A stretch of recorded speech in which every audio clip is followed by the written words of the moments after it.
ठीक है, चलो हाँ भाई देखो नोट कर लेना। कोऑर्डिनेशन कंपाउंड, हम इसका सीधा बीच में स्किप करके थ्योरीज पे चल रहे हैं। इससे पहले एक थ्योरी आ चुकी है, उसको एक दिन फिर कभी डिस्कस कर लेंगे, वर्नर्स थ्योरी। ठीक है, थोड़ा सा उसको अभी भी मैं बता दूंगा आपको, लेकिन उसको डिटेल में नहीं जाएंगे, एक 10 मिनट का अलग से बना लें। तो भाई वर्नर थ्योरी आई थी, कोऑर्डिनेशन कंपाउंड के बारे में बात बताई थी। पिछले साल का पेपर देखोगे तो पहला सवाल था what is the difference between coordination compound and double salt. एक शायद वीबीटी से भी क्वेश्चन था जिसमें आपका हाइब्रिडाइजेशन या वो सब पूछा हुआ था। तो यहाँ से क्वेश्चन आने हैं, one of the lengthiest chapter है हमारा, 8 नंबर का वेटेज है। इसमें 2 थ्योरी है, इनमें से 100% सवाल आना है, जो आज हम पढ़ेंगे उनमें से 100% आएगा।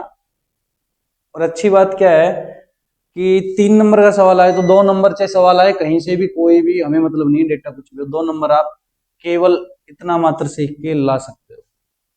तो बहुत बेसिक जो हर एक में काम आएगा, जरूरी है। तो कोऑर्डिनेशन कंपाउंड की वर्नर थ्योरी से बहुत सारी ज्यादा हमें जानकारी नहीं मिल पाई, तो उसके बाद हमारे पास एक और थ्योरी आई जिसको हम बोलते हैं वीबीटी। वीबीटी, वीबीटी की फुल फॉर्म क्या होती है? Valence bond theory. तो वैलेंस बॉन्ड थ्योरी भाई क्या कहती है हमें? VBT, valence bond theory. अब देखो ये थ्योरी शुरू करने से पहले हमने ये जानना पड़ेगा कि थ्योरी हम क्यों पढ़ रहे हैं। अगर वो पॉइंट्स हमने याद कर लिए तो थ्योरी खत्म। थ्योरी बहुत आसान है। वर्नर थ्योरी ने हमें केवल किसके बारे में बताया था? ऑक्सीडेशन स्टेट और कोऑर्डिनेशन नंबर। ऑक्सीडेशन स्टेट और कोऑर्डिनेशन नंबर। ऑक्सीडेशन स्टेट के बारे में बताया, कोऑर्डिनेशन नंबर के बारे में बताया। और इसको इसने किस नाम से बताया भाई? कि ये हमारी क्या है? प्राइमरी वैलेंसी, और ये क्या है आपकी? Secondary valency. Secondary valency, primary valency and secondary valency. लेकिन उसके बाद कोई भी आप उसको वर्नर ने जानकारी नहीं दी। कौन कौन सी जानकारी नहीं दी? अब याद करो, कोवेलेंट बॉन्ड्स जब हम पढ़ते थे, हमारे पास एक कंपाउंड होता है, मान लो H2O। अब बोले इसके बारे में हम क्या क्या बता सकते हैं? हम कहेंगे भाई H2 है ना, इसकी हाइब्रिडाइजेशन भाई sp3 है ये आपका Ab2L2 टाइप का मॉलिक्यूल है। इसकी आपकी जो ज्योमेट्री है वो क्या है भाई? टेट्राहेड्रल। इसकी जो शेप है वो क्या है भाई? वी शेप या बेंट शेप है। ये भाई पोलर इन नेचर है। इसका भाई डाइपोल मोमेंट है। इतनी सारी जानकारी हमारे पास थी। हाइड्रोजन बॉन्डिंग बनाता है, मतलब इस कंपाउंड की बॉन्ड एंगल हमारे पास था। इसमें बॉन्ड एंगल इतना है आपका 104.5। तो कोवलेंट कंपाउंड्स की इतनी सारी जानकारी थी हमारे पास, जबकि कोऑर्डिनेशन कंपाउंड जो अच्छे खासे थे, खूब हमारे पास बन गए थे, हमने बहुत सारे कंपाउंड पढ़ लिए, उनकी केवल 2 ही जानकारी हमारे पास थे, ऑक्सीडेशन स्टेट और कोऑर्डिनेशन नंबर तो वीबीटी में इन कंपाउंड्स की वो सारी जानकारी जो वर्नर ने नहीं दी, वो हमें वीबीटी ने प्रोवाइड करी। अब वो कौन कौन सी जानकारी है, हमें अगर क्वेश्चन दिया जाता है तो हमने क्या क्या लिखना है, कैसे सोल्व करना है, वो पढ़ना है हमने। तो देखो, मैं एक थ्योरी अप्लाई करने से पहले एक जर्नल चीज आपको पढ़ा देता हूँ हमारे सिलेबस के रिस्पेक्ट में। कोऑर्डिनेशन नंबर क्योंकि वर्नर थ्योरी ने भी पढ़ाया है हमें, है ना। तो कोऑर्डिनेशन नंबर जो हमारे सिलेबस में है भाई, कोऑर्डिनेशन नंबर हमने 2 पढ़ने हैं। ये एक टेबल आप जरूर याद कर लेना, 1 नंबर आपका यही हो जाएगा। कोऑर्डिनेशन नंबर हमने 2 पढ़ने हैं। एक कोऑर्डिनेशन नंबर पढ़ना है हमने 4, और एक कोऑर्डिनेशन नंबर हमने पढ़ना है 6। Coordination number 6। 4 का मतलब जहां 4 कोऑर्डिनेट बॉन्ड हो, 6 का मतलब जहां 6 कोऑर्डिनेट बॉन्ड हो। अब 4 के लिए हमारे पास 4 लिगेंड भी हो सकते हैं, 3 भी हो सकते हैं, 2 भी हो सकते हैं। बाइडेंटेट आ गए 2 तो 2 ही आएंगे। एक बाइडेंटेट, 2 मोनोडेंटेट, 3 आ गए, और 4 मोनोडेंटेट 4 आ जाएंगे। 6 में हमारे पास 6 भी हो सकते हैं, 5 भी हो सकते हैं, 4 भी हो सकते हैं, 3 भी हो सकते हैं, 3 से कम नहीं होंगे। फिर एक ईडीटी होगा 6 वाला, तो वो कॉम्प्लेक्स हमने नहीं पढ़नी। ईडीटी का अकेले का कोई कॉम्प्लेक्स हमारे पास नहीं है। तो कोऑर्डिनेशन नंबर 6 और कोऑर्डिनेशन नंबर 4 इस तरह के हमारे पास हमने कंपाउंड पढ़ने हैं। अब अगर कोऑर्डिनेशन नंबर 4 है तो वहां पे 2 प्रकार की हाइब्रिडाइजेशन पॉसिबल है, sp3 और dsp2 sp3 और dsp2 2 ही हाइब्रिडाइजेशन पॉसिबल है। अगर sp3 है तो उस हाइब्रिडाइजेशन से कोरस्पॉन्डिंग जो ज्योमेट्री बनेगी वो क्या रहेगी? टेट्राहेड्रल। अगर dsp2 है तो उसके कोरस्पॉन्डिंग हमारे पास रहेगा स्क्वायर प्लेनर कॉम्प्लेक्स। तो अगर 4 कोऑर्डिनेशन नंबर आ गए तो हाइब्रिडाइजेशन का 50-50 आपको या तो ये वाला लिखना है या ये वाला। इतना आपके समझ में आ गया। इनके बारे में बताएंगे कहाँ क्या लिखना है। कोऑर्डिनेशन नंबर 6 में एक अच्छी बात है, हाइब्रिडाइजेशन तो दो हो सकती है भाई। क्या क्या हो सकती है? sp3d2 या फिर d2sp3, हाइब्रिडाइजेशन दोनों हो सकती है, लेकिन इनके करस्पॉन्डिंग ज्योमेट्री एक ही बनेगी और वो होगी ऑक्टाहेड्रल। ऑक्टाहेड्रल, तो ये आपको कॉमन चीजें जरूर पता होना चाहिए कि हमारे पास केवल ये कंपाउंड हमने पढ़ने हैं। इनमें भी जो आपका टेट्राहेड्रल, जब हम सीएफटी पढ़ेंगे तो सीएफटी में केवल हमने ये हाइब्रिडाइजेशन पढ़नी है और ये वाली पढ़नी है, DsP2 उसमें भी नहीं पढ़नी है। एक्चुअल में वहां हम 4 के लिए ही पढ़ेंगे। हमारे पास जो कोऑर्डिनेशन नंबर 4 के लिए जो सीएफटी का टेबल है ना, वो थोड़ा सा जनरलाइज है, दोनों के लिए अलग अलग होती है। हमें जनरलाइज दी गई है कि भाई DsP2 और sp3, आपसे क्वेश्चन वहां जनरल पूछा जाएगा, अलग अलग नहीं पूछा जाएगा। वैसे इन दोनों की अलग अलग टेबल बनती है सीएफटी, ठीक है। उसमें एक्स वाई और एक्स स्क्वायर वाई स्क्वायर जो है उनको और ज्यादा अलग से स्प्लिट किया जाता है। तो ये कॉमन चीजें हैं। वर्नर थ्योरी ने बताया था कि ऑक्सीडेशन नंबर जो होती है, चार्ज जो होता है सेंट्रल मेटल एटम पे, वो आपका प्राइमरी, और जो कोऑर्डिनेशन नंबर है, जितने कोऑर्डिनेट बॉन्ड बन रहे हैं, वो क्या आपका सेकेंडरी वैलेंस। अब हम चलते वीवीटी हमें क्या क्या बताएगी। तो देखो दो चीजें तो यही होगी जो वर्नर ने बता दिया था, ये तो बतानी है ना, ये तो हमें पता है। इसके बाद पहली बात बताएगी हाइब्रिडाइजेशन। वीवीटी से हमें क्या पता चलेगा? हाइब्रिडाइजेशन। अब हाइब्रिडाइजेशन क्या क्या हो सकता है? sp3 dsp2 या फिर sp3d2 या d2sp3, इन चार से अलावा कुछ नहीं होगा। दूसरी बात ज्योमेट्री। अब उसके करस्पॉन्ड अगर आपने ये सही निकाल लिया तो इसमें कुछ नहीं है, 4 है तो टेट्रा या स्क्वायर, और 6 है तो ऑक्टा ही होगा, ये खत्म। तीसरी चीज उसने क्या बताई, देखो बहुत इंपॉर्टेंट है, उसने बताया मैग्नेटिक बिहेवियर। क्या बताया? Magnetic behaviour of the compound. Magnetic behaviour क्या होगा? अब देखो मैग्नेटिक बिहेवियर क्या हो सकता है, वैसे तो फिजिक्स के हिसाब से देखोगे तो और भी बात बहुत सारा हो सकता है, लेकिन हमारे यहाँ दो ही प्रकार का मैग्नेटिक बिहेवियर होगा। डायामैग्नेटिक होगी चीजें, या फिर क्या होगी? पैरामैग्नेटिक होगी। डायामैग्नेटिक या पैरामैग्नेटिक। अब बोला भाई हमें कैसे पता चलेगा? तो ये बहुत इंपॉर्टेंट चीजें, यहाँ से दो चीजें मैं एक साथ बताऊंगा आपको। मैग्नेटिक बिहेवियर के लिए रिस्पॉन्सिबल है अनपेयर्ड इलेक्ट्रॉन। अनपेयर्ड इलेक्ट्रॉन, अगर अनपेयर्ड इलेक्ट्रॉन है तो वो भाई होगा पैरामैग्नेटिक। अगर अनपेयर्ड नहीं है तो कैसा होगा? डायामैग्नेटिक। बोला भाई मैग्नेटिक बिहेवियर हो गया, लेकिन क्या इसको मेजर भी कर सकते हैं? तो बिल्कुल मेजर कर सकते हैं। इनके लिए जो हमारे पास एक टर्म है वो क्या है? Magnetic moment. क्या है? Magnetic moment. Magnetic moment is a term that actually define the nature of magnetism, कि भाई कितना मैग्नेटिज्म है उसमें। डाया है तो जीरो हो गया, लेकिन पैरा है तो दो पैरा को कंपेयर करा ले, कौन ज्यादा पैरा, तो मैग्नेटिक मोमेंट है। इसको रिप्रेजेंट करते हैं म्यू से, और इसका फॉर्मूला होता है √n इंटू n प्लस 2, और बोहर मैग्नेटोन। ये आपका वो है कूलम्ब लॉ में h/4 होता है ना, क्या 1/4 एप्सिलॉन नॉट, वहां से आएगा आपका, देख लेना इसको। Where n is the number of unpaired electron, number of unpaired electron लिख सकते हो आप, ठीक है। तो ये हमारा मैग्नेटिक बिहेवियर हो गया। अब देखो कलर कंपाउंड हमने पढ़े थे शुरू में, तो कलर के लिए रिस्पॉन्सिबल कौन है?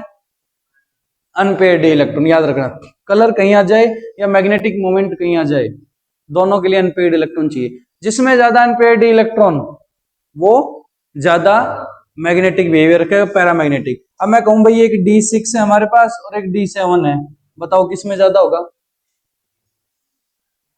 अब संख्या पे नहीं जाना, D6 का मतलब है इसके पास कितने अनपेयर्ड है? 4, 1 2 3 4 5 6, इसके पास ये 4 है अनपेयर्ड। D7 का मतलब यहाँ एक और आएगा, 3 बच गया, मतलब 6 और 7 नहीं देखने, अनपेयर्ड देखने। 5 के बाद पेयरिंग शुरू हो जाती है ना। अब कोई D9 और D8, तो D8 में ज्यादा अनपेयर्ड हो गए, वहां 2 है यहाँ 1 है। हाँ D4 और D8 पूछे तो D4 और D8 में किसमें अनपेयर्ड ज्यादा है? D4 में। पेयरिंग शुरू नहीं हुई, 4 अनपेयर्ड हो गए, ठीक है। अब इनमें देखोगे आप मैग्नेटिक मोमेंट अगर कैलकुलेट करोगे ना, तो मान लो अनपेयर्ड 1 है तो √3, 1.73 बोर मैग्नेटोन। 2 आ जाए तो √8। अब देखो 9 पे पूरा 3 हो जाता है, तो आमतौर पे आप बुक में देखोगे तो 2.9, कितने के लिए? 2 के लिए। 3 आ जाए तो 3 अंडर रूट 15 3.9 16 होता है ना 4 का। 4 आ जाए तो अंडर रूट 24 क्या लिख सकते हैं? 4.9 5.9 लगभग ये चलेगा आपका। 5 से ज्यादा तो अनपेड नहीं हो सकते। 5 5 7 35 अंडर रूट 35 क्या लिख सकते हैं? 5.9। तो अगर मान लो गड़बड़ हो जाए कैलकुलेशन में हो जाए एमसीक्यू आ जाए तो कैलकुलेट नहीं करना। 1 के लिए 1.73, 2 है तो 2.9, 3 है तो 3.9, 4 है तो 4.9, 5 है तो 5.9 सीधा सीधा हो जाएगा। मतलब उसमें आप कैलकुलेट करो उसकी जरूरत नहीं है। तो भाई तीसरी चीज हमारे पास जो है ये बताएगी मैग्नेटिक बिहेवियर। उसके बाद और क्या दो चीजें और बताएगा अभी भी बेटी हमें। एक तो हमारे पास नया कॉन्सेप्ट आएगा जिसको बोलेंगे आपका type of complex. Type of complex. अब टाइप ऑफ कॉम्प्लेक्स हमारे पास फिर से दो प्रकार के होंगे। अगर आपका कॉम्प्लेक्स देखो जब हम कॉन्फ़िगरेशन पढ़ते थे तो मैंने कहा था मान लो 3D की बात करें, इधर सुनना, मान लो मैं लिख लेता हूं आयरन के बारे में। आयरन आयरन का कॉन्फ़िगरेशन हुआ argon 3D6 4s2 4p0 4d0 ये होता था ना। और जब हम कॉन्फ़िगरेशन लिखते थे तो मैं आपको ऐसे कहता था भाई लिखो ये सारे जो जो अवेलेबल है। ये आपका 3D हो गया, ये आपका 4s हो गया, ये आपका 4p हो गया और ये आपका क्या हो गया 4d। 1 2 3 4 यहाँ केवल नाम लिखना है, 6 2 नहीं करना। इसका कॉन्फ़िगरेशन हमने बनाया 1 2 3 4 5 6 और ये 4s0 था या 4s2 था, है ना। अब वो अपने एक्साइटेड में जाएगा तो खाली यहां से होगा। अब देखो डी इसके पास यहां भी है, डी यहां भी है, ये डी यहां भी है। तो हर एक कोऑर्डिनेशन कंपाउंड बनाए जो होगा उसमें एक सेंट्रल मेटल एटम होगा, उसमें हर एक के पास ये पॉसिबिलिटी मिलेगी कि वहां पे 2 डी की चॉइस रहेगी हमारे पास कि डी 2 जगह होंगे और हो सकता है दोनों जगह खाली भी हो। अब उनमें से कौन सा डी हम यूज कर रहे हैं हाइब्रिडाइजेशन में, हमारे लिगेंड्स कहाँ आपके अटैच हो रहे हैं, खाली चाहिए ना हमें। तो मान लो किसी तरह मैं कह दूं भाई Fe3 पॉजिटिव है या फिर आपका स्ट्रॉन्ग फील्ड लिगेंड आ गया तो इनको पेयर करा देगा। 2 डी यहाँ खाली है, डी वहां भी खाली है। अगर डी ये वाला यूज हो रहा है तो इसको बोलेंगे इनर ऑर्बिटल कॉम्प्लेक्स। क्या बोलेंगे इसको? Inner orbital complex. अगर ये वाला हो रहा है तो आउटर ऑर्बिटल कॉम्प्लेक्स। अब देखो अगर चॉइस है यहाँ, यहाँ खाली है तो हम इसके बारे में सोचेंगे, लेकिन यहाँ चॉइस ही नहीं है। मान लो ऐसा कोई केस हमारे पास पे को निकिल का आ गया, D8 है और 6 कोऑर्डिनेशन नंबर का आ रहा है तो यहाँ कोई चॉइस ही नहीं है। तो हमेशा कैसा बनेगा? Outer orbital complex.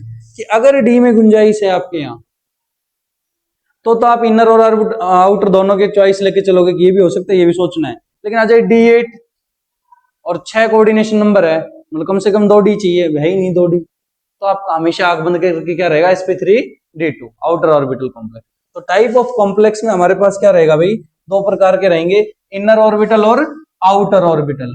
अब इनसे ही एसोसिएटेड एक और बात भी बताएंगे हम कंपाउंड के बारे में कि अगर आपका इनर ऑर्बिटल है तो वो दो प्रकार से हो सकता है भाई, या तो पेयर करवा के या फिर पेयर ना करवाए।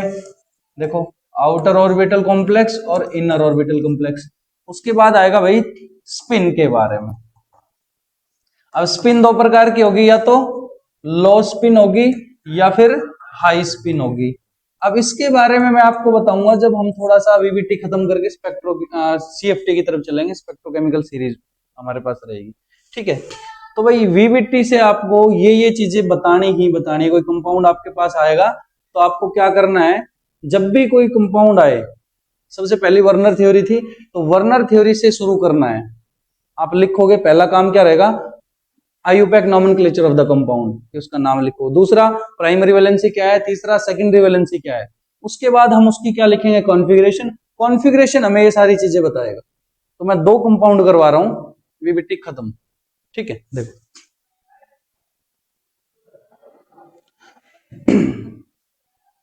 देखो भाई 2 पैरेलल कर पढ़ेंगे हम, 2 कंपाउंड पढ़ेंगे। एक पढ़ेंगे हम FeH2O का होल 6 और Cl2, और एक पढ़ेंगे हम CN का होल 6 और K4। ठीक है। तो पहला काम क्या, नाम लिखेंगे, नोमेनक्लेचर मोस्ट इंपोर्टेंट। क्या होगा बताओ भाई, हेक्सा, स्पेस देना है क्या, नहीं, क्या दो ए आ रहे हैं तो दोनों ए रखने हैं हमने। ठीक है, हेक्सा एक्वा आयरन 2 क्लोराइड। देखो ये क्या है, कोऑर्डिनेशन एंटिटी, ये क्या है, काउंटर आयन, ये क्या है, सेंट्रल मेटल एटम, और ये क्या है भाई तुम्हारे लिगेंड्स। लिगेंड्स क्या होते हैं, Lewis base, central metal atom क्या होता है, लुईस एसिड। ठीक है, तो अगर हमारा काउंटर आयन है, 2 है, 4 है, 6 है, तो उसकी आयनिक फॉर्म में नाम क्या है वो लिखना है। अब ये आयनिक फॉर्म में कैसे होगा, ये इस तरह से एग्जिस्ट कर रहा होगा, इसको पानी में डालेंगे तो Cl नेगेटिव इज क्लोराइड। लेकिन अगर ये इसके अंदर आता तो नाम क्या होता, क्लोरिडो। 2 होते तो डाई क्लोरिडो, 3 होते तो ट्राई, लेकिन यहाँ 2 है तो भी क्लोराइड लिखेंगे, 4 है तो भी। क्यों, क्योंकि भाई इसके बारे में जानकारी हमें ये देता है, ये ऑक्सीडेशन स्टेट चार्ज को बैलेंस करने के लिए होते हैं। ठीक है, तो पहला काम हमने नोमेनक्लेचर किया, दूसरे का नोमेनक्लेचर बताओ अपने आप। Potassium hexa cyano ferrate, ferrate 2। अब देखो यहां हम स्पेस थोड़ा सा दे सकते हैं, कारण क्या है, देखो यहां भी दे रहे हैं, नहीं दोगे तो भी चल जाएगा, लेकिन बुक देती है, क्योंकि यहां भी देखो काउंटर आयन और उसके बीच में ऑक्सीडेशन स्टेट आ जाती है, लेकिन यहां दोबारा आपको कैपिटल लेटर नहीं दिखाना। कोऑर्डिनेशन एंटिटी सारी एक साथ चलेगी, काउंटर आयन के लिए इधर तो आपका ऑलरेडी ऑक्सीडेशन स्टेट आएगा ही आएगा, आगे वाले को आप सेपरेट कर सकते हो एक स्पेस से। नाम हो गया। अच्छा थोड़ी देर के लिए मान लो यहां क्लोराइड नहीं आता तो 2 नेगेटिव आता, तो उस केस में क्या लिखते हैं हम, एक आयरन 2 आयन, और वहां भी क्या करते, ये हट जाता तो हेक्सासाइनोफेरेट 2 आयन। क्लियर, चलो तो हमारा पहला काम हो गया। मुझे बताओ यहाँ पे ऑक्सीडेशन स्टेट क्या है, 2, यहां भी क्या है 2, 2 ही है। कोऑर्डिनेशन नंबर क्या है, यहां भी क्या है, तो भाई ये वर्नर थ्योरी खत्म, वो पूछे ना पूछे हमने लिख दिया, बात खत्म। कितना टाइम लगा, नाम तो लिखे ही है, तो लिखना है, लिख के चलना है। नाम हो गए, 3 चीजें आपने लिख दी, आपका ज्यादातर सवाल हो गया। अब थ्योरी थोड़ी सी अप्लाई करनी है। अब देखो सेंट्रल मेटल एटम की ऑक्सीडेशन स्टेट जो है उसको लिखते हैं हम। इलेक्ट्रॉनिक कॉन्फ़िगरेशन ग्राउंड स्टेट में क्या हुआ, आर्गन 3d6 4s0, और ये क्या हो जाएगा Fe2 पॉजिटिव, तो आर्गन 3d6 4s, अच्छा ये 2 आएगा भाई, और ये 4s0 4p0 4d0, यहां भी आपका Fe और Fe+2 दोनों हम पैरेलल पढ़ रहे हैं, तो आर्गन 3d6 4s2, और यहां हो जाएगा argon 3d6 4s0 4p0 4d0। ठीक है, ये अगला काम रहेगा। अगर क्वेश्चन आया कि solve the following compound bye CF या VBT, तो ये करके अब हमने थ्योरी की तरफ चलना है। अब देखो भाई पहली चीज क्या बतानी है, हाइब्रिडाइजेशन। हाइब्रिडाइजेशन, हाइब्रिडाइजेशन हो चुका ऑलरेडी, बनाओ DSP और फिर से आपका D। ठीक है,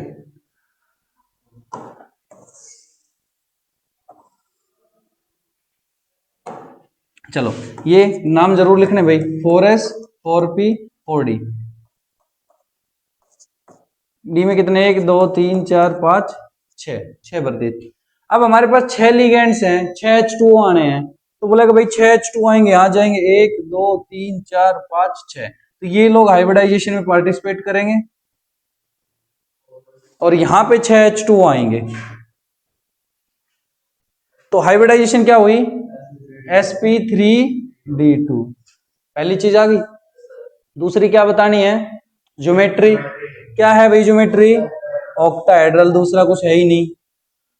तीसरी चीज क्या बतानी है, मैग्नेटिक बिहेवियर। क्या अनपेड इलेक्ट्रॉन है, ये रे भाई, तो क्या लिखेंगे, पैरामैग्नेटिक। अब आपने अगर पैरामैग्नेटिक लिख दिया तो आपको म्यू निकालना पड़ेगा, तो मेरे ख्याल में सबके समझ में आ जाएगा, 4.9 हो गया, है ना, ये हम पढ़ चुके, 4.9 बोर मैग्नेट्यूड। अगर 1 मिनट के लिए मान ले डायमैग्नेटिक होता तो हम लिखते mu is equal to 0, paramagnetic के लिए mu is not equal to 0। उसके बाद बात करते हैं किसकी, इनर या आउटर। डी कौन सा यूज हुआ है, बाहर वाला हुआ है ना, 4D नेक्स्ट वाला, तो कैसा complex, outer orbital complex, outer orbital complex. अब स्पिन देखो, जो आपके अनपेयर्ड थे ग्राउंड स्टेट में, क्या एक्साइटेड में भी उतनी अनपेयर्ड है, उतने ही है जितने ग्राउंड में थे, उतने एजिटीज तो है। तो भाई ये क्या होगी, हाई स्पिन। हाई स्पिन अपने आप होते हैं, लेकिन अगर आप मॉर्निंग करते टाइम उनके स्पिन के साथ कुछ छेड़खानी करते हो, कि पेयर कराते हो या कुछ करते हो, तो स्पिन लो होगी उससे। तो अगर पेयरिंग हुई है तो लो स्पिन, अदरवाइज सारे क्या रहेंगे, हाई स्पिन कॉम्प्लेक्स। तो ये इतनी जानकारी हमने वीबीटी से देनी है, ये दे दी, बढ़िया, मजे आ गए, बहुत बहुत बढ़िया। मैग्नेटिक बिहेवियर चेक किया और 0, ये इतना ही आ गया। ग्राउंड स्टेट पे जो ये अपने इलेक्ट्रॉन है वो पेयर्ड है और एक्साइटेड स्टेट में भी पेयर है, तो हाई स्पिन होगी ना। अगर पेयर थे और पेयर है, आपने नहीं किया तो ऑलवेज हाई स्पिन रहेगा, कम नहीं होनी चाहिए। आपने पेयर करके कम नहीं करना है, जितने थे उतनी है, तो वो हाई स्पिन ही मानेंगे, ठीक है। इसका एक केस D10 का एक ही हो सकता है, कॉपर का, लेकिन कॉपर +1 नहीं बनाता, तो एक तो रहेगा ही रहेगा, तो उसको हाई स्पिन ही मानेंगे, ठीक है भाई। कॉपर D10 होता है, अब कॉपर ग्राउंड स्टेट में आएगा, मान लो कुछ भी एक्साइट करेगा तो कम से कम +2 होता, +2 होते क्या हो जाएगा उसका D9, उसका 3D10 4s1 होता है ना, तो अनपेयर्ड तो रहेगा एक, ठीक है। ये इसके बारे में हो गई, ये कंपाउंड एक्सप्लेन कर दिया, ऐसे बहुत सारे सही चल रहा था। अब दिक्कत आई इस टाइप के कंपाउंड पे, इसको भी सोल्व करना शुरू किया। अब देखो सारी चीजें आपको सेम सी दिख रही है यहाँ भी। बोले हाइब्रिडाइजेशन क्या बताया, बोला यही होनी चाहिए भाई, sp3d2, कारण मामला यहां से चल रहा था, सारी चीजें बता दी। लेकिन जब इसको चेक किया गया तो इसका जो मैग्नेटिक मोमेंट था ना, वो निकला 0। देखो सारी चीजें ये हैं, यहां भी यहां भी यहां भी। इसके लिए एक्सप्लेन किया, बोर मैग्नेटॉन ये आया 4.9, चेक किया हमने इंस्ट्रूमेंटेशन से, वही आया, बढ़िया है, मान ली। लेकिन जब ये इसके लिए चेक किया गया, इन्होंने तो ऐसे किया, सीधर भी चिपका दी कि मामला तो वही है, लिगेंड्स का कोई चक्कर ही नहीं है, डी कर रहा है सारा काम। तो जब ये काम सारा इधर किया गया और फिर उसका मैग्नेटिक मोमेंट निकाला गया, it was found to be 0। लेकिन इसके हिसाब से तो ये होना चाहिए था, ये डायमैग्नेटिक निकला, ये पैरामैग्नेटिक होना चाहिए था। अब समस्या आई, अब थ्योरी वालों ने थोड़ा सा दिमाग लगाया, बोला ठीक है भाई हम बताते हैं क्यों आया 0। उन्होंने अपनी कॉपी पेन उठाया और एक्सप्लेन किया, वही एक्सप्लेनेशन हमने देना है, लेकिन उसका कारण नहीं है हमारे पास अभी तक। उन्होंने कहा भाई देखो, आपका Fe+2 है ना, ये ऐसे है, 1 2 3 4 5, S P और ये D है, ये 3D, ये 4S, ये 4P, ये 4D, और यहाँ है 1 2 3 4 5 6। अब बोला ये एक ही तरीके से डायमैग्नेटिक हो सकता है कि इसके पास एक भी अनपेयर्ड नहीं हो। तो बोला अनपेयर्ड अगर नहीं हो तो भाई ये दो जने, ये इसके पास आ जाए और ये इसके पास आ जाए, मतलब सीन क्या बन जाए हमारे पास, सीन बन जाए ये 1 2 3 4 5 6, तो बात बन सकती है भाई। अब उस पीछे वाले डी की जरूरत नहीं पड़ेगी, हमारे पास 3D 4S 4P। अब देखो 1 2 3 4 5 6, ये लोग अगर किसी प्रकार से हाइब्रिडाइजेशन कर ले तो अंदर वाला डी शामिल हो जाएगा, तो क्या बनेगा D2sp3 हाइब्रिडाइजेशन। ज्योमेट्री क्या रहेगी अब भी, ऑक्टाहेड्रल, क्या रहेगी, ऑक्टाहेड्रल ही रहेगी। और मैग्नेटिक मोमेंट क्या बन गया, डायमैग्नेटिक, 0, अनपेयर्ड है ही नहीं। तो वीबीटी बोले कि भाई ये ऐसे होगा। बोला ऐसे क्यों, हमें कैसे पता चला, थ्योरी का फायदा तो जब है जब बिना इंस्ट्रूमेंटेशन के पता चले। ये बात तो आपने जब बताई जब हमने देख लिया कि इसका मैग्नेटिक मोमेंट 0 है। अब यहाँ वीबीटी फंस गई, वीबीटी नहीं बता पाई कि किस मेटल एटम के लिए किस ऑक्सीडेशन स्टेट में कंपाउंड आपके लो स्पिन हाई स्पिन होंगे, किसमें इनर और आउटर बनेंगे, किसमें आपका sp3d2 या d2sp3 होगा। सब ये इस चीज को डिफरेंशिएट कर ही नहीं पाई।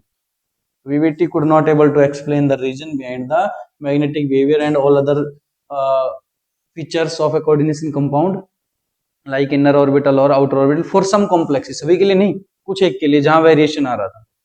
तो ये हो गया इसका ड्रॉबैक। इसके अलावा हम ड्रॉबैक की बात करें तो देखो आप थोड़ा सा पढ़ सकते हो और उसको लिख भी लेना। ये है आपका, एक बार रोकना भाई, चलो शुरू करो। तो भाई इसके बारे में 2-4 पॉइंट है, देख लेना। किसने दी थी? पॉलिंग ने 1931 में। कई बार हिस्टोरिकल कोई बैठ जाए पेपर लेने तो पॉलिंग 1931, पॉलिंग ने इलेक्ट्रोनेगेटिविटी के बारे में बताया था, पॉलिंग स्केल चलता है हमारा, ठीक है। In this approach, the basic assumption made is that the metal ligand bond rises by the donation of pairs of electron by ligands to the central metal atom ion. Donate कर रहा है, वही हमने पढ़ा है कोऑर्डिनेशन बॉन्ड। लेकिन इस theory के बारे में खास बात है, this theory consider a coordinate bond similar to a covalent bond. ये इंपॉर्टेंट इसलिए हो जाता है क्योंकि CFT मानती है कि coordinate bond is similar to a ionic bond, वो दो आयंस मानती है, जबकि ये कोवेलेंट की तरह है। In order to accommodate these electrons, the metal ion must possess the requisite number of vacant orbitals in equal energy. Equal energy का मतलब hybridization होगा, है ना। These orbitals are obtained by hybridization of orbital of metal atom to give a set of hybrid orbitals of equal energy.